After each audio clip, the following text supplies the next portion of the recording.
رايكم في فيديو جديد مباشرة من بعد نهاية مقابلة المغرب تنزانيا اللي كان العنوان ديالها هو تأهل الفريق الوطني لدور ربع النهائي كأس أفريقيا المقامة في البلاد ديالنا.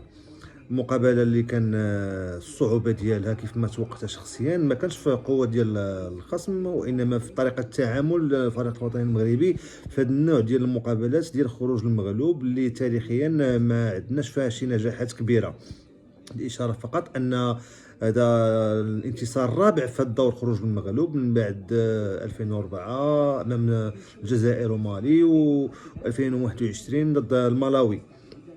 فكما قلت المقابلة كانت الصعوبة ديالها فالضغط اللي كان على اللاعبين خصوصا في الشوط الاول اللي لاحظنا فيه حركه ثقيله ديال اللاعبين، وكان نوعا ما الربط بين الخطوط ما بين خط الهجوم وخط والوسط كان شبه منعدم، فما لدرجه اننا ما شفناش شي حاجه كبيره.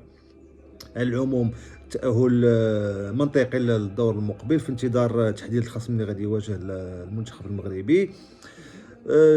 الحمد لله شفنا في الشوط الثاني نوعا ما اللاعبين تحرروا من الضغط اللي كان عليهم، شفنا سرعه في تنفيذ الهجمات، شفنا بزاف ديال الاختراقات، شفنا بزاف ديال العرضيات، شفنا محاولات خطيره، وكان هذا هو نوعا ما المطلوب في المقابلات اللي فاتوا، خصوصا امام هذا النوع ديال المنتخبات اللي كيلعب معاك بان بلوك با.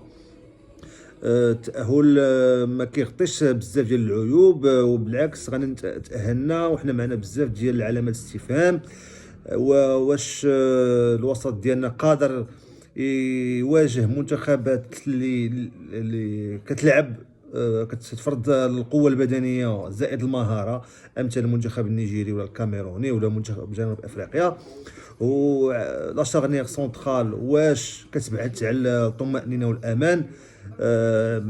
حنا الشيء اللي شفنا اليوم في دوك المحاولات القليلة اللي لعب المنتخب التنزاني، فكانت حسينا نوعا ما من بزاف ديال الخطورة. الشيء اللي كنتمناو انه ما يتكررش في المقابلات الجايه. وكيف ما قلت غنتأهلنا وحنا دابا عندنا بزاف ديال علامات استفهام على محور الدفاع والسونتينال ديال الفريق الوطني المغربي، وهو واش قادرين اننا نواجهوا المنتخبات اللي غيلعبوا معك ترانزيسيون بكاليتي افضل من اللي شفناها مع الخصوم ديالنا. هذا سؤال كيبقى مطروح. من هنا لتما هنيئا الفريق الوطني المغربي، ونتمناو ان اللاعبين يكونوا تليبيراو من ديك لا بريسيون ديال مقابلات خروج